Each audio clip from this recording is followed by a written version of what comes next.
Olá, minhas amigas, meus amigos, professor Leandro Signori. Grande satisfação estar aqui participando com vocês da revisão de véspera de prova do concurso aí da Nova Cap, Conhecimentos do Distrito Federal e Política para Mulheres. Vamos fazer uma revisão parte teórica e parte de resolução aí de questões. Vamos aí misturando. E vamos aqui resolver questões da prova dos cargos aí de nível superior que já foi aí aplicada aí pela Quadrix no concurso da Nova Cap, tá? Então, prova realizada neste mesmo mês aqui de junho de 2024. Vamos começar com conhecimentos do Distrito Federal. Turma, primeiramente, dizer que a ideia de transferência da capital, o ideário de transferência da capital, da faixa litorânea, do litoral para o interior, era uma ideia aí antiga. Então, as primeiras propostas neste sentido, elas surgiram ainda no período colonial, quando o Brasil era aí uma colônia de Portugal. Obviamente que esta mudança só se concretizou no governo de Juscelino Kubitschek. Então, Brasília, construída de 1956 a 1960.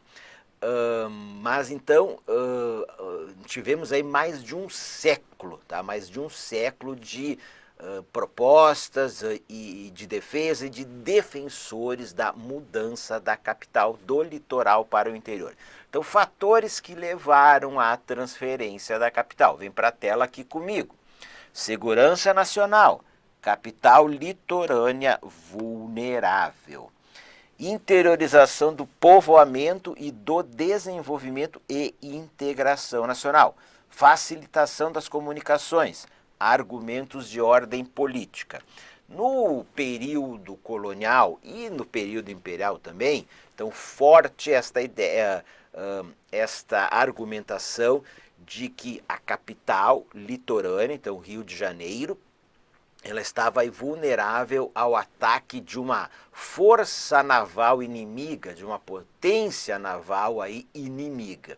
E que, portanto, transferir a capital para o interior do Brasil, isso era um fator aí de segurança nacional. Bem, outro fator, eu estou pegando aqui só os principais, que também motivaram a transferência da capital, era o da interiorização do povoamento e do desenvolvimento e integração nacional. Tanto no período colonial, como no período imperial, como no Brasil aí republicano. Então, a defesa de que uma capital no interior, ela dinamizaria o crescimento econômico, a exploração econômica do vasto interior do Brasil. E também contribuiria para aumentar o povoamento do vasto interior do Brasil com grandes vazios demográficos.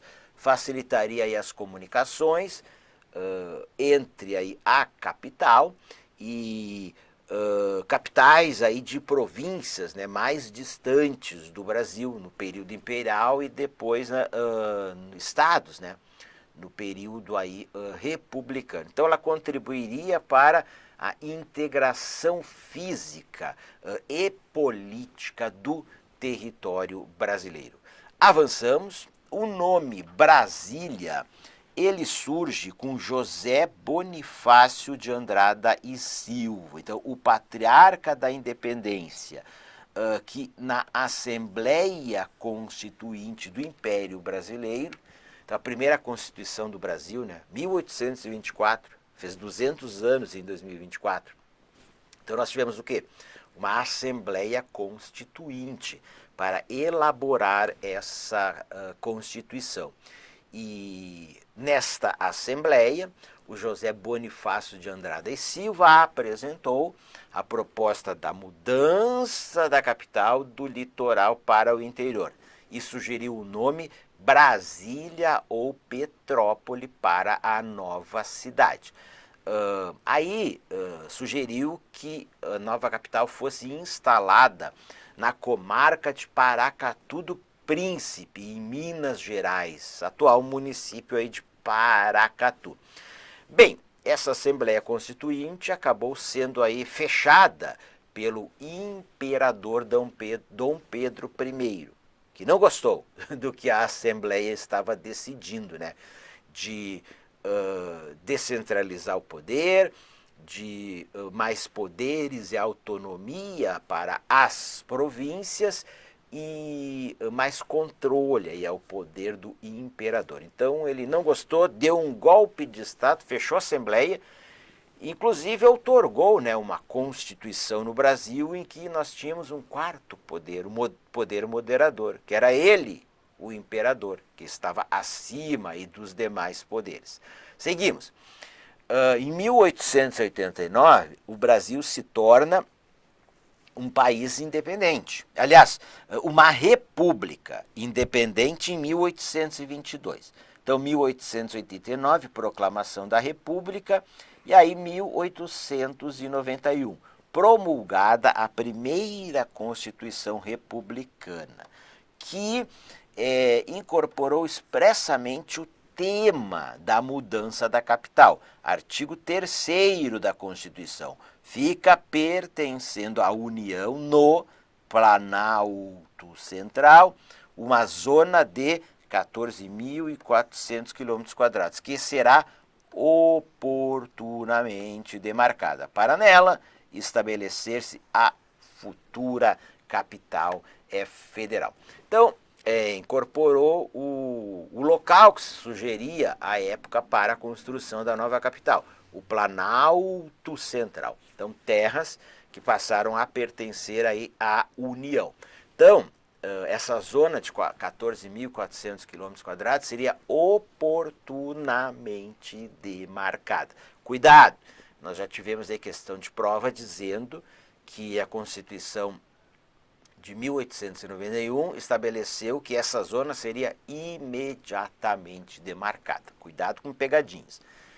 Dando cumprimento a este mandamento constitucional, o presidente da República, à época, Marechal Floriano Peixoto, ele nomeou a Comissão Exploradora do Planalto Central, que foi chefiada pelo diretor do Observatório Astronômico do Rio de Janeiro, Luiz Cruz, que funcionou por 13 meses, entre 1892 e 1893.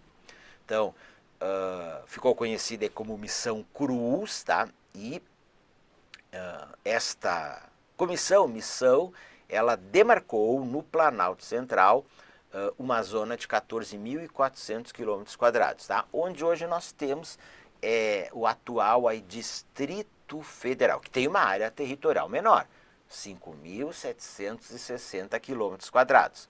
Segue. Bom, de 1891, 92 até 1946, nós não tivemos medidas efetivas para a transferência da capital do Brasil. E na Constituição de 1946, aí novamente se retomou o tema da transferência da capital. Então, artigo 4º das disposições transitórias. A capital da União será transferida para o Planalto Central do país. Parágrafo 1º. Promulgado este ato, o presidente da República, dentro de 60 dias, nomeará uma comissão de técnicos de reconhecido valor para proceder ao estudo da localização da nova capital. Avançamos. Beleza. Então, neste ideário mudancista, o presidente da República, à época, o Getúlio Vargas, ele nomeou, tá, uma comissão. a Comissão de Estudos para a Localização da Nova Capital do Brasil, que funcionou por 2 anos, 1946 a 1948, que foi chefiada pelo general Djalma Poli Coelho. Aí ficou conhecida como Missão ou Comissão Poli Coelho. Então essa comissão entregou seus estudos ao Congresso Nacional em 1948, que levou vários anos para deliberar sobre o tema, só deliberou em 1953, e aí aprovou uma lei, né, determinando a nomeação de uma nova comissão, tá? Eu queria só fazer uma retificação aqui. A missão ou comissão Poli Coelho, ela foi nomeada pelo, a época era outro presidente, o presidente Dutra, Eurico Gaspar Dutra. Então já fiz aqui a retificação, tá? Foi a comissão de 1953, instalada em 1953, que foi nomeada pelo Getúlio Vargas, a Comissão de Localização da Nova Capital Federal, tá? Que foi presidida pelo general Aguinaldo Caiado de Castro e, posteriormente, pelo marechal José Pessoa. E foi sob a presidência do marechal José Pessoa que a comissão escolheu o sítio onde seria construída a nova capital. Então, lei aprovada no Congresso Nacional disse, olha, faça-se uma nova comissão, que vai proceder a um estudo detalhado de uma área de 50 mil quilômetros quadrados e aí vai escolher o sítio onde será construída a nova capital. E em torno desse sítio vai ser, vamos dizer assim, demarcada a área do futuro Distrito Federal. Bom, então, a Comissão de Localização da Nova Capital Federal, ela contratou uma empresa brasileira, a Cruzeiro do Sul Aerofotogrametria, que fez aí, era uma tecnologia nova na época, estudar aí o território por meio da aerofotogrametria. Então a Cruzeiro do Sul fez as fotografias e aí contratou-se uma empresa norte-americana, a Donald J. Belcher and Associates. E foi esta empresa que fez a fotoanálise e a fotointerpretação da aerofotogrametria e indicou 5 sítios, cada um denominado por uma cor, para um deles ser escolhido e onde seria construída a nova capital. Então o sítio denominado da cor castanho, Sítio Castanho. Bom, podemos dizer aí que a nova capital foi construída em um local sugerido aí pelos norte-americanos, né? Bom, e foi isso que a comissão presidida pelo marechal José Pessoa fez, escolheu o sítio da cor castanho, que é onde, pessoal, foi construído o plano piloto de Brasília. Bom, o que aconteceu na sequência? Juscelino Kubitschek foi eleito presidente da República e ele incorporou, né, já no seu plano de governo, essa ideia aí da construção da nova capital.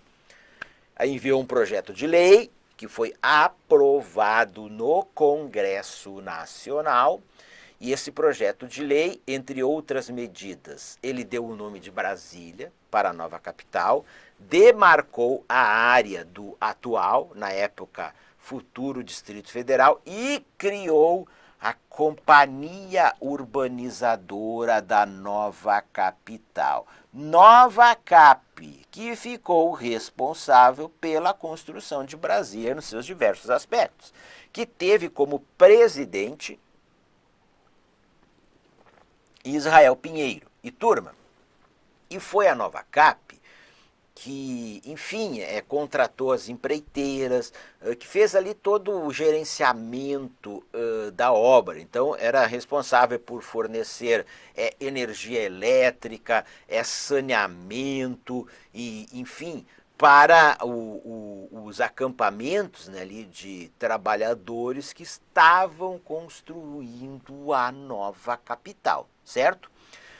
E foi a Nova Cap que realizou o concurso do Plano Piloto de Brasília, que saiu-se vencedor deste concurso o projeto urbanístico do arquiteto e urbanista Lúcio Costa. Então, projeto urbanístico do Lúcio Costa, do Plano Piloto de Brasília. Os projetos arquitetônicos ficaram ao encargo do arquiteto e urbanista Oscar Niemeyer, que já estava escolhido aí pelo presidente JK. Para a construção de Brasília, vieram dezenas de milhares de trabalhadores de todas as regiões do país. A maioria veio da região Nordeste e ficaram conhecidos como os candangos, ok? Vamos adiante. O Juscelino Kubitschek, ele, quando saiu candidato a presidente da República, em 1955, ele apresentou um plano de metas, composto por 30 metas, em 5 grandes áreas: energia, transportes, industrialização, alimentação ou agricultura e educação.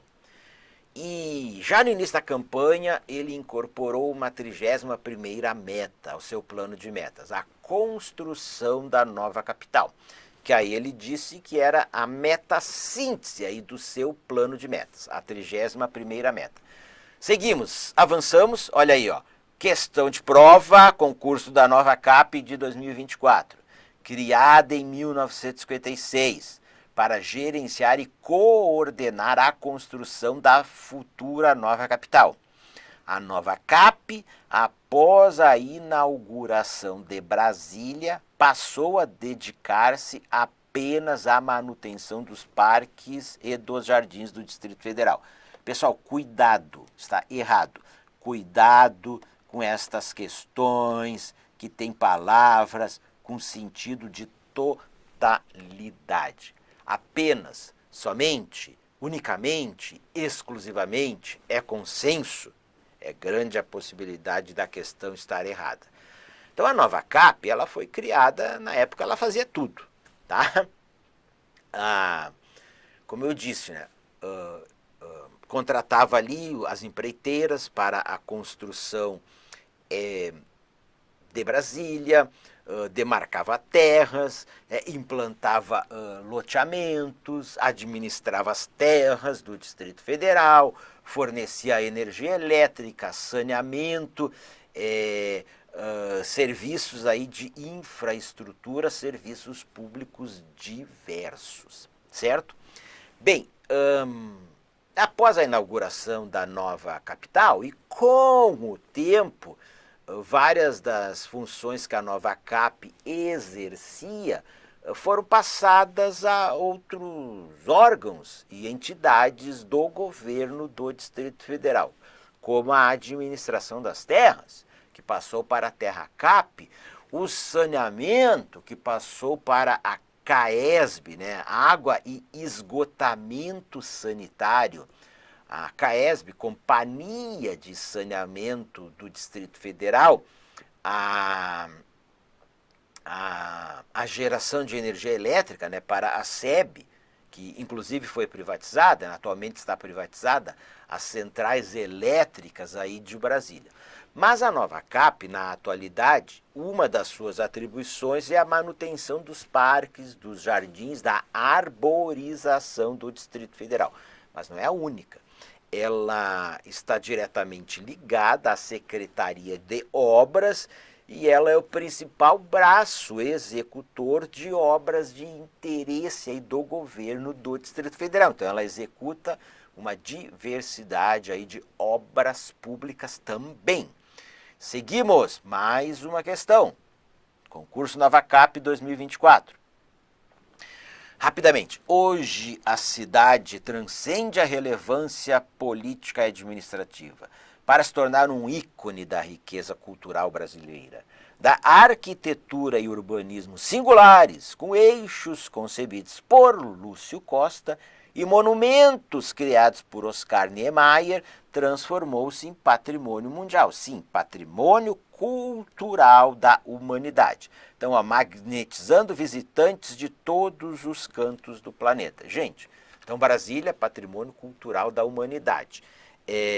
Título que recebeu e foi inscrita aí no livro do Patrimônio Cultural da Humanidade, aí da Unesco, dos Patrimônios da Humanidade da Unesco, Organização das Nações Unidas para a Educação, Ciência e Cultura, no ano de 1987, acerca dos diversos aspectos de Brasília, do Distrito Federal e do entorno, julgue o item, no contexto das comemorações dos 64 anos de Brasília, foi concedida a Medalha do Mérito Distrital da Cultura Seu Teodoro a diversas personalidades, entre elas artistas locais e integrantes do Executivo Distrital. Certo, pessoal?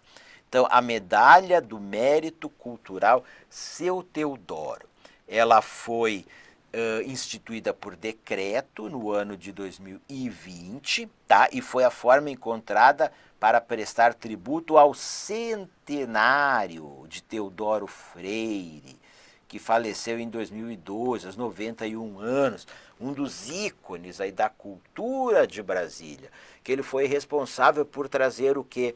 A festa do Bumba Meu Boi para o Distrito Federal. Então, tradicional festa que ocorre aí no Nordeste, no Norte aí brasileiro, né? O Bumba Meu Boi para o Distrito Federal. Então, veja, o Distrito Federal ele tem essa diversidade cultural, essa riqueza cultural trazida pelos imigrantes que vieram de diversas partes do Brasil com suas diferentes culturas.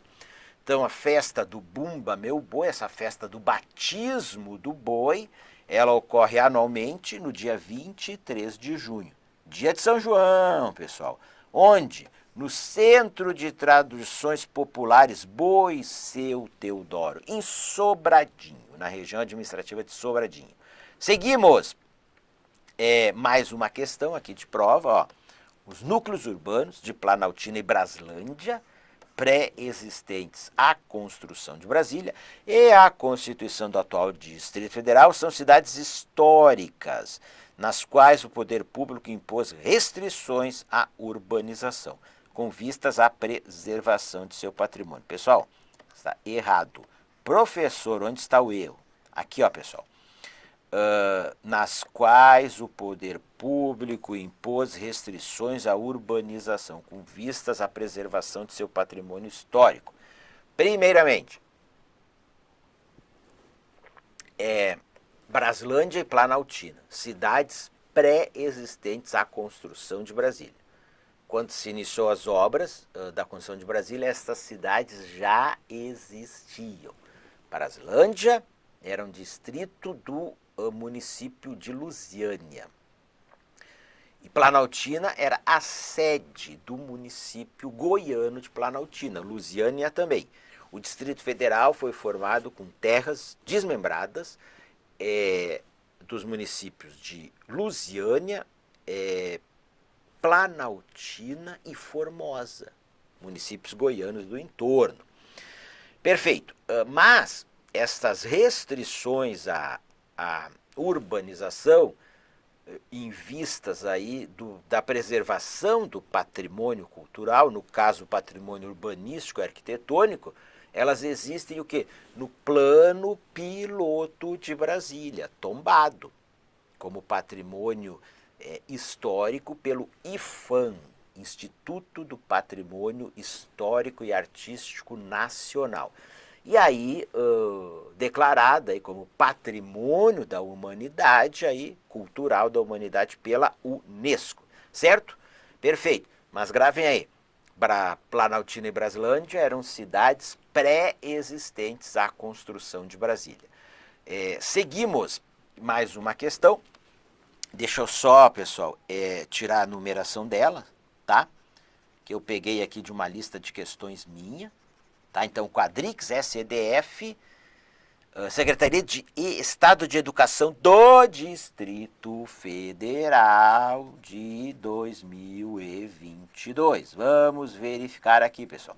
Por ser sede dos três poderes, executivo, legislativo e judiciário, o Distrito Federal está constitucionalmente impedido de ter autonomia político-administrativa. Turma, está errado, de fato. No Distrito Federal está Brasília. Brasília é a capital do Brasil. Então, no Distrito Federal, em Brasília, nós temos as sedes dos três poderes da República. Palácio do Planalto, sede do Poder Executivo, Palácio do Congresso Nacional, sede do Poder Legislativo e Supremo Tribunal Federal, né? Instância maior aí do Poder Judiciário no Brasil. Mas o Distrito Federal, ele tem autonomia político-administrativa conquistada pela Constituição Federal de 1988. Então, o Distrito Federal, ele elege os seus governantes. E o governador tem um poder legislativo, enfim, uma Câmara Distrital, que é a Câmara Distrital, elege os deputados distritais e elege seus representantes para o Congresso Nacional. E nos termos da Constituição Federal, ele tem competências atribuídas à Constituição Federal para os estados e municípios. Então, o Distrito Federal, ele é uma unidade federativa, né, de caráter híbrido, atípico, anômalo. Só tem um Distrito Federal no Brasil, que tem as competências destinadas na Constituição Federal aos estados e aos municípios. E ele, enfim, tem capacidade de autoarrecadação e de autoadministração. Então, a autonomia política, como unidade federativa, e a autonomia administrativa, capacidade de autogoverno e aí de autoarrecadação, certo? Seguimos mais uma questão aqui da SEDF, pessoal, do Distrito Federal. Então, vejamos aqui, Quadrix, vejamos a questão. O projeto urbanístico de Brasília, elaborado por Lúcio Costa, foi integralmente estendido às chamadas cidades satélites do plano piloto e ao entorno do Distrito Federal. Errado, né, pessoal? O projeto urbanístico do plano piloto de Brasília, ele só foi implementado no plano piloto de Brasília. Obviamente que nós temos ali o Sudoeste, o Cruzeiro, que estão regiões administrativas, cidades em regiões administrativas, que teve aí também este planejamento urbanístico. No geral, na grande maioria das regiões administrativas do DF, lá no seu núcleo inicial, tivemos sim o planejamento urbanístico, mas nenhum deles se assemelha ao planejamento urbanístico do plano piloto de Brasília, e muito menos a aplicação desse planejamento urbanístico a cidades do entorno do Distrito Federal. Seguimos. Nova CAP 2024. Segundo dados de institutos de pesquisa, em 2022, as mulheres correspondiam a mais de 50% da população do Distrito Federal. Então, esta primeira parte está certa. Onde que está o erro da questão? Entretanto, os homens predominam entre a população mais idosa. Errado. Gente, aqui já é realidade étnica do Distrito Federal. Turma, Temos mais mulheres que homens no Distrito Federal, mais de 50% da população do Distrito Federal. Agora, na população mais idosa predominam as mulheres. De 0 a 24 anos, nós temos mais homens do que mulheres no Distrito Federal. Nascem mais bebês do sexo masculino do que do sexo feminino no DF. Mas dos 25 anos em diante, predominam as mulheres, tá? As mulheres. E essa diferença em relação aos homens vai aumentando na medida que aumentam as faixas etárias. Mulheres têm uma expectativa de vida maior que a dos homens, então vivem mais do que os homens. Então, à medida que vai avançando as idades, vai chegando na população idosa, e quanto mais idosa a população, maior a diferença percentual entre homens e mulheres nas faixas etárias da população. Ok. Realidade social do Distrito Federal. Então, o DF, pessoal, ele tem a maior renda média domiciliar per capita e o maior PIB per capita entre os estados brasileiros. E o maior IDH, Índice de Desenvolvimento Humano, entre os estados brasileiros. Mas nós temos uma expressiva diferença de indicadores sociais no território do Distrito Federal, entre as regiões administrativas. São expressivas as diferenças de diversos indicadores sociais entre regiões administrativas de alta renda, né, e alto IDH, e regiões administrativas de baixa renda. Então, por exemplo, o Lago Sul, aí considerando ele como um bairro, ele é o bairro de maior renda média domiciliar per capita do Brasil. Bom, o Distrito Federal, entre os estados, como eu já disse, a maior renda média domiciliar per capita do Brasil. Mas dentro do DF, então, Lago Sul, Lago Norte, Plano Piloto, Sudoeste Octogonal, Parkway. Então, com os melhores indicadores socioeconômicos do Distrito Federal. E na outra ponta nós temos o quê? CIA Estrutural, Varjão, Planaltina, São Sebastião, Paranoá, com os menores indicadores per capita. Então, uma expressiva diferença. E, pessoal, as regiões administrativas com os melhores indicadores sociais são as que têm os maiores percentuais de população branca no Distrito Federal. E as regiões administrativas com os menores indicadores sociais são as que têm os maiores percentuais de população negra, pretos e pardos no Distrito Federal. Então a gente tem uma desigualdade econômica, uma desigualdade social, que também se manifesta no território, se manifesta aí por cor ou raça no Distrito Federal, como ocorre no Brasil, tá? Seguimos. Nova CAP 2024. As desigualdades existentes no Distrito Federal manifestam-se nos diversos recortes analisados: renda, habitação, mobilidade, saneamento básico e até na arborização das diferentes regiões administrativas. Certo, turma?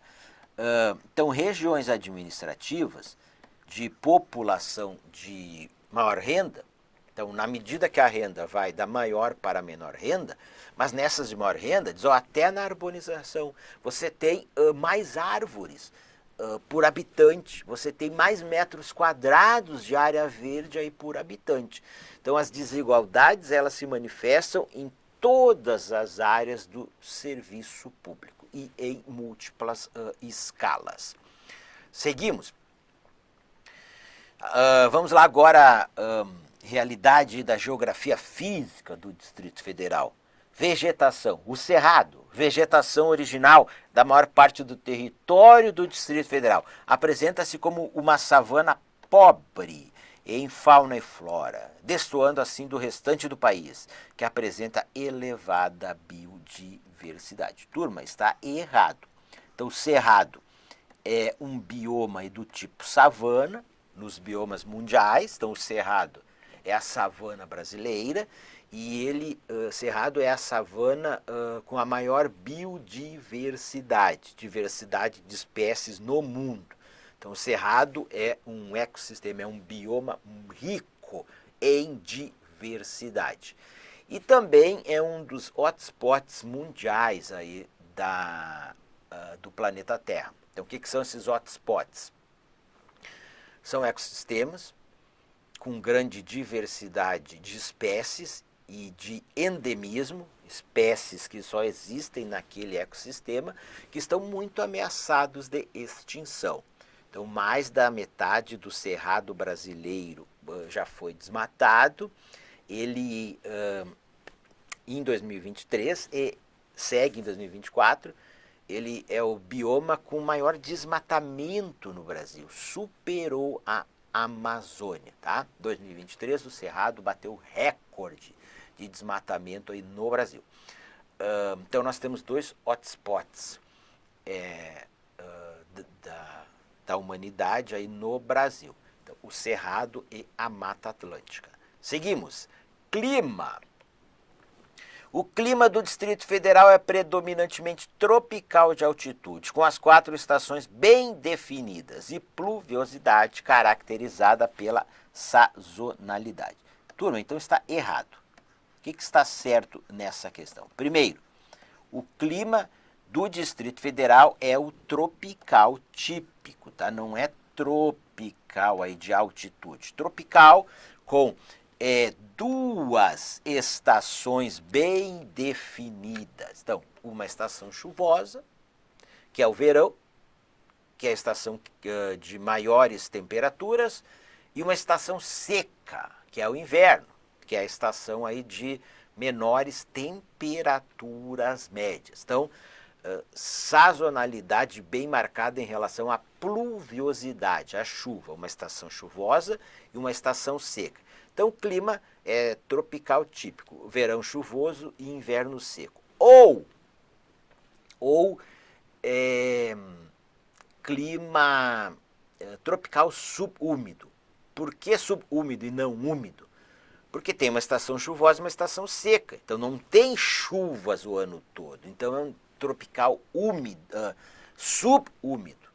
Tá? Onde você tem chuvas regulares o ano todo e em boa quantidade é o tropical úmido. Né? Então, embora você tenha um período chuvoso, um período seco, o volume anual de chuvas no Distrito Federal é considerado um bom volume anual de chuvas. E temos aí uma outra classificação do clima, que é a do Köppen-Geiger, tá? A que eu falei é a do Strahler. Então, o Köppen-Geiger, ele realmente classifica aí o clima do Distrito Federal em 3 subclimas. Então, aí o tropical de altitude 1 e tropical de altitude 2, mas que estão na menor parte do território. E tropical de altitude 1 e tropical de altitude 2. Pessoal, em função da altitude. No geral, quanto maior a altitude, menor a temperatura. E quanto menor a altitude, maior a temperatura. Então, as menores médias climáticas do Distrito Federal estão nas maiores altitudes do Distrito Federal. Seguimos. Relevo. Nova CAP 2024. Devido às características de seu relevo, o Distrito Federal é considerado um divisor de águas. Certo até aqui? Por esse motivo, é uma das unidades da federação com maior disponibilidade hídrica superficial per capita. Então, ele é uma das unidades da federação com menor. Menor disponibilidade hídrica per capita. Primeiro, pessoal, relevo do Distrito Federal, relevo de Planalto, grandes superfícies planas a suavemente onduladas, precisa aparecer na prova plano, está correto, conhecidas aí como chapadas, tá? As chapadas. Então, planalto é o quê? É um plano alto. E então, todo o planalto central do Brasil é considerado aí um divisor de águas. Por quê? No planalto central do Brasil, você tem nascentes de rios de importantes bacias hidrográficas brasileiras. Então, o divisor de águas, né? As águas escorrem por gravidade, tá? E aí vamos pegar o Distrito Federal, os seus rios, eles são de pequeno volume d'água. São rios caudalosos, mas de pequeno volume d'água e de pequeno potencial hidroelétrico. O que é disponibilidade hídrica superficial per capita? É a quantidade de água doce disponível dividida pelo número de habitantes. Então, o Distrito Federal, comparando com os estados, ele tem a maior densidade demográfica do Brasil. Ela é elevada, em 489 habitantes por quilômetro quadrado.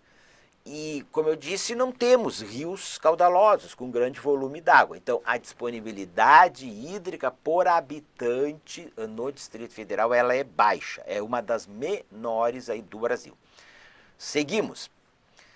O território do Distrito Federal é banhado por diversos rios, que fazem parte, em nível nacional, das bacias hidrográficas do Paraná, do São Francisco e do Araguaia-Tocantins. Certo, turma? E, novamente, deixo aqui para vocês, na sequência, o mapa das bacias hidrográficas do Distrito Federal. Então, nós temos aqui as regiões hidrográficas do Brasil e as bacias hidrográficas correspondentes no Distrito Federal. Então, Tocantins, Araguaia, bacia hidrográfica do Rio Maranhão. Rio Preto, bacia hidrográfica, aliás, região hidrográfica de São Francisco, bacia hidrográfica do Rio Preto. E as outras 5 bacias hidrográficas, pessoal, estão todas na bacia hidrográfica aí do Paraná, que são as bacias do Rio Descoberto, a mais importante para o abastecimento de água no Distrito Federal.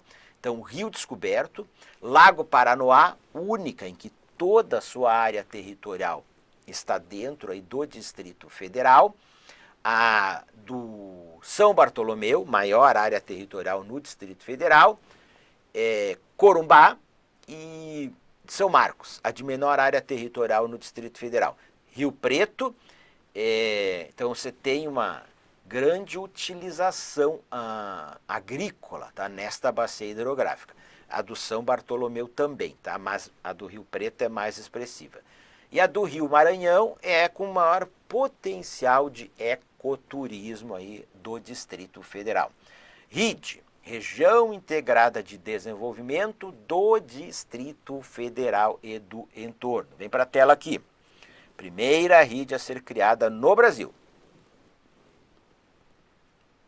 Criada para efeitos de articulação da ação administrativa da União, dos estados de Goiás e Minas Gerais e do Distrito Federal, constituída pelo Distrito Federal e 33 municípios, 29 de Goiás e 4 de Minas Gerais. Então, gente, quais que são os municípios de Minas Gerais? Arinos, Buritis, Cabeceira Grande e Unai. Temos aí o mnemônico. Cuba, Cabeceira Grande, Unai, Buritis e Arinos.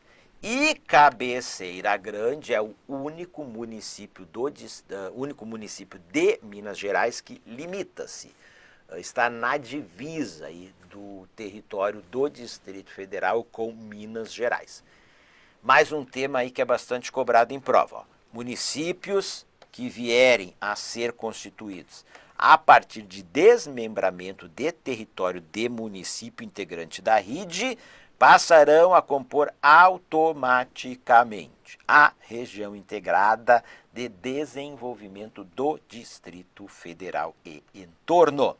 Temos aqui um mapa da RIT, podem parar o vídeo e visualizarem e memorizarem este mapa. Aqui está o Distrito Federal e em azul claro temos os municípios que passaram a fazer parte da RIT quando da sua criação, em 19 de fevereiro de 1998, no governo de Fernando Henrique Cardoso, FHC, e em azul escuro, os municípios que foram incorporados à RID no ano aí de 2018, por meio da Lei Complementar número 163 de 2018.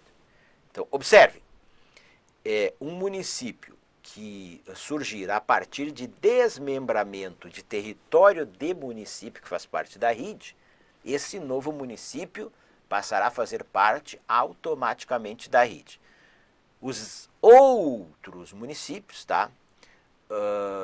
Para fazerem parte da RID, eles têm que ser aí, objeto de lei complementar federal específica, como aconteceu no ano de 2018. Seguimos. Consideram-se de interesse da RID os serviços públicos comuns ao Distrito Federal e aos municípios que a integram, especialmente aqueles relacionados às áreas de infraestrutura e de geração de empregos. Então, serviços públicos comuns, tá? Ao Distrito Federal e aos municípios que a integram. Então, aqui é o artigo 3º da Lei Complementar número 94. A própria Quadrix já fez uma questão de prova falando em postos de trabalho, tá? E estava certa a questão, tá? Então, serviços públicos comuns de interesse da RID, especialmente aqueles relacionados às áreas de infraestrutura e geração de emprego. Então, o artigo 3º da lei. Agora, turma, o artigo 3º do decreto 7.469 de 2011, que regulamenta a Lei Complementar de Criação da RID, ele diz, consideram-se de interesse da RID os serviços públicos comuns ao Distrito Federal, aos estados de Goiás e Minas Gerais e aos municípios que integram a RID, ok? Então, prestar atenção se a questão está perguntando sobre a lei ou é sobre o decreto regulamentador. Que, aliás, pessoal, esse decreto regulamentador ele teve uma nova mudança de vários artigos no ano de 2024. Então, a lei, pessoal, ela criou, né, o COARID, Conselho Administrativo da RID. Então, o COARID, ele é presidido pelo secretário executivo do Ministério da Integração e do Desenvolvimento Regional. E aí, antes de 2024, ele era composto por representantes do governo federal, dos governos dos estados de Minas Gerais e Goiás, e do Distrito Federal, e por representantes dos municípios goianos e mineiros. Mas agora, em 2024, foram incluídos também representantes da sociedade civil, prestem atenção, da classe aí dos trabalhadores, de atuação aí na RID, né? Então, indicações de sindicatos de trabalhadores, de organizações de trabalhadores e representantes da classe empresarial, tá? Enfim, de segmento aí empresarial de entidades empresariais aí que estão aí na RID, certo? Ou atuam aí na RID. e também uma representação da sociedade civil de entidades de desenvolvimento regional com atuação na RID, tá? E que sejam ligadas aí a políticas de desenvolvimento regional relacionadas à RID, tá? Então, representação da sociedade civil de trabalhadores, de empresários e de entidades aí que atuam no tema do desenvolvimento regional na RID, ok? O artigo 4º vai dizer: é o Poder Executivo autorizado a instituir o Programa Especial de Desenvolvimento do Entorno do Distrito Federal. Então, ó, é um Programa Especial de Desenvolvimento do Entorno do Distrito Federal, tá? Não é do Distrito Federal e do entorno. Segue. Nova CAP 2024. A Região Integrada de Desenvolvimento do Distrito Federal e entorno, RID, é criada em 1998, compreende o mesmo espaço geográfico da denominada Área Metropolitana de Brasília, AMB, instituída oficialmente em 2012. Turma, errado. Primeiro, a RID, criada em 1998, é composta pelo Distrito Federal e 33 municípios. 29 de Goiás e 4 de Minas Gerais. Área Metropolitana de Brasília. Delimitação informal. Não foi oficialmente instituída. Delimitação informal no ano de 2014, a partir de uma nota técnica da Codeplan. E aí ela é formada pelo Distrito Federal e 12 municípios goianos próximos ao Distrito Federal.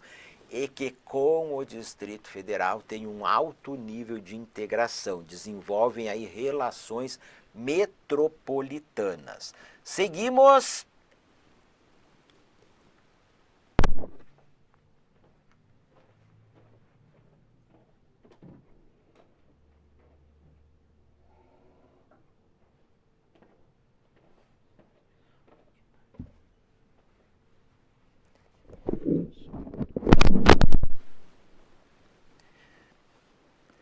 Seguimos, pessoal. Eu só estava pegando uma água, sede.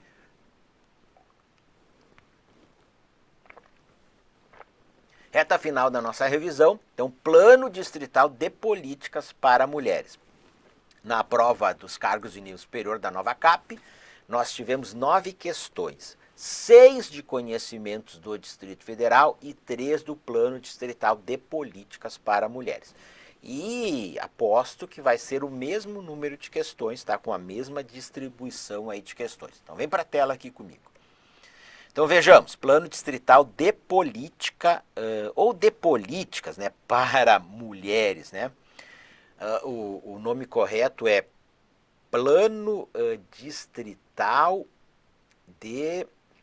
Ele tem uma outra palavra no meio e aí depois que ele vai dizer de políticas para mulheres, tá? Mas tudo bem.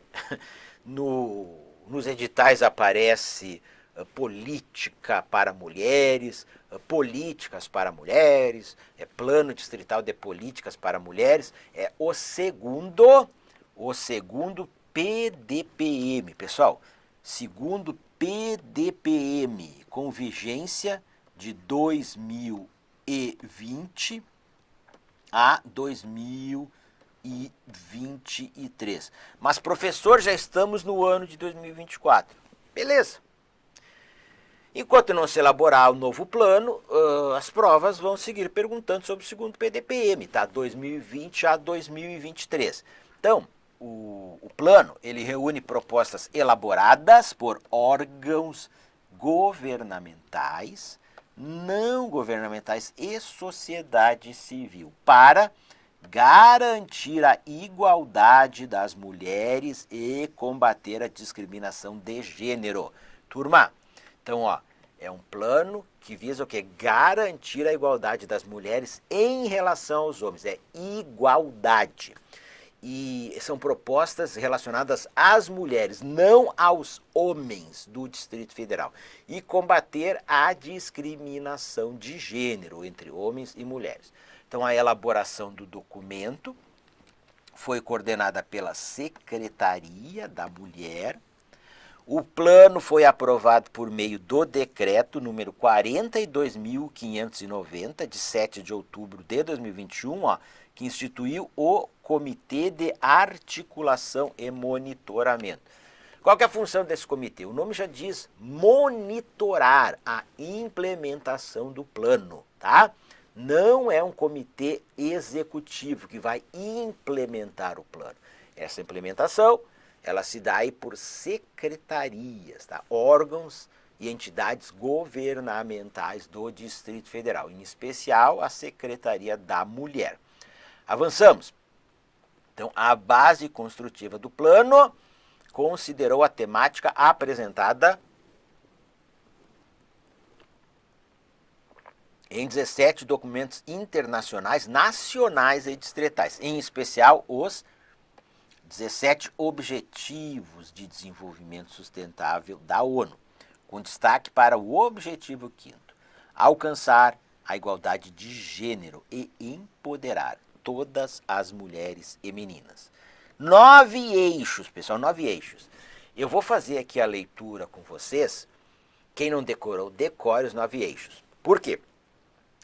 Você pode aí ter questões falando aí de determinado objetivo específico e meta e perguntando a qual eixo está relacionado.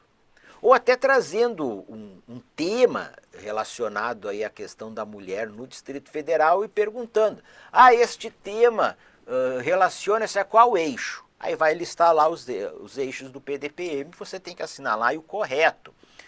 E também porque o plano ele tem um caráter genérico, é um plano distrital, genérico no sentido de que ele vai usar ali muitos termos, elaborar, implementar, acompanhar, aumentar, reduzir,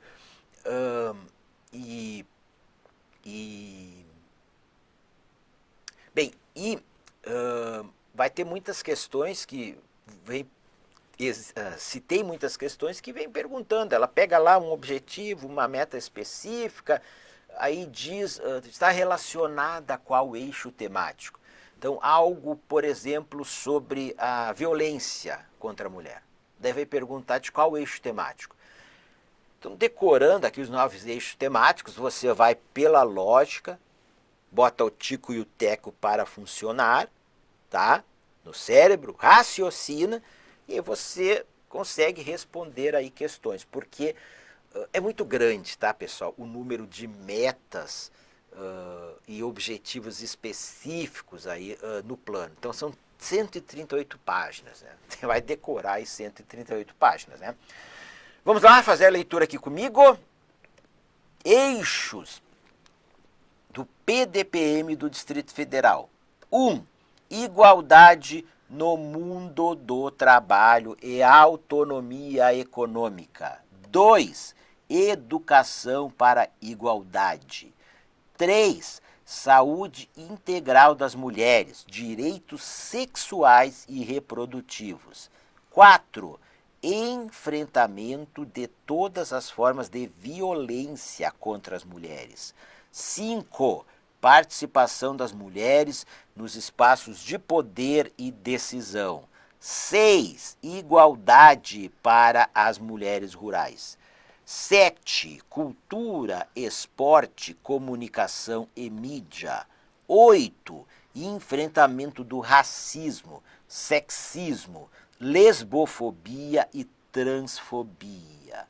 9. Igualdade para mulheres jovens, mulheres idosas e mulheres com deficiência. Segue. Nova CAP 2024. Então vamos aqui direto para o comando da questão. Considerando essas informações, julgue os itens subsequentes acerca do 2º Plano Distrital de Políticas para Mulheres. Avança. Um dos eixos do PDPM é voltado para a ampliação e a promoção da participação das mulheres na vida cultural, no esporte e no lazer, entre outras atividades. Pessoal, certo? Que eixo é esse, turma? Eixo 7. Eixo 7. Vamos voltar aqui? Tá aqui ele, ó. Olha aqui, ó. Cultura, esporte, comunicação e mídia. Segue. Em seu eixo voltado para a participação feminina nos espaços de poder e decisão, o plano prevê que até 2027 o executivo distrital tenha ao menos 50% de mulheres em cargos de comissão de nível superior. Turma, gabarito errado. Professora, eu não sei deste objetivo, desta meta específica. Pessoal, qualquer vigência do plano, 2020 a 2023, então as medidas que ele propõe para serem implementadas no período de 2020 e 2023, aqui falou 2027. E nós não temos nenhum objetivo específico e nenhuma meta que diz que o executivo distrital tenha que ter ao menos 50% de mulheres em cargo de comissão de nível superior. Por que só nível superior e nível médio não? Já tem aí já tem aí uma separação que não se justifica, nem técnica, nem politicamente. Mas a gente não tem meta nesse sentido, tá? E nem objetivo específico e nem meta. Nós temos o quê? Objetivos específicos e metas, um objetivo específico e uma meta que se propõe, fala em promover estratégias, objetivo específico, promover estratégias para a ampliação da participação das mulheres nos espaços de poder e decisão e garantir a sua participação político-partidária. E a meta? Ampliar o número de mulheres em cargos de decisão no âmbito do governo do Distrito Federal. São pouquíssimas as metas que trazem número, como diz aqui 50%. No geral, elas vão dizer aumentar, reduzir a violência contra a mulher. Então, aumentar, reduzir, implementar, promover, essas palavras aí com uma generalidade maior, tá? Então, é pouquíssimas metas que trazem algum número lá. Então, errado. Última questão. Entre as metas do PDPM relacionadas à saúde da mulher estão a implementação do Centro Especializado de Saúde da Mulher e o aumento do número de partos normais no SUS e na saúde suplementar. Pô, a gente olha essa questão e diz, olha, ela tem lógica essa questão. Não tem lógica, não está falando nenhum absurdo. Está falando, inclusive, algo que se debate muito em relação aos partos no Brasil, de aumentar o número de partos normais. Aqui, no SUS e na saúde suplementar. E tem sim, como uma das suas metas também lá, a implantação de um centro, tá? Do Centro Especializado de Saúde da Mulher. Perfeito, turma? Então aqui concluímos, é Política para Mulheres. Deixo minhas redes sociais para vocês me seguirem, meu Telegram, Prof. Leandro Signori, meu Instagram, @ProfLeandroSignori e meu canal do YouTube, Leandro Signori. Então desejo a todas e todos vocês uma excelente prova do concurso aí da Nova Cap. Nos vemos no Gabarito Extraoficial. Fiquem com Deus, beijo no coração e um grande abraço.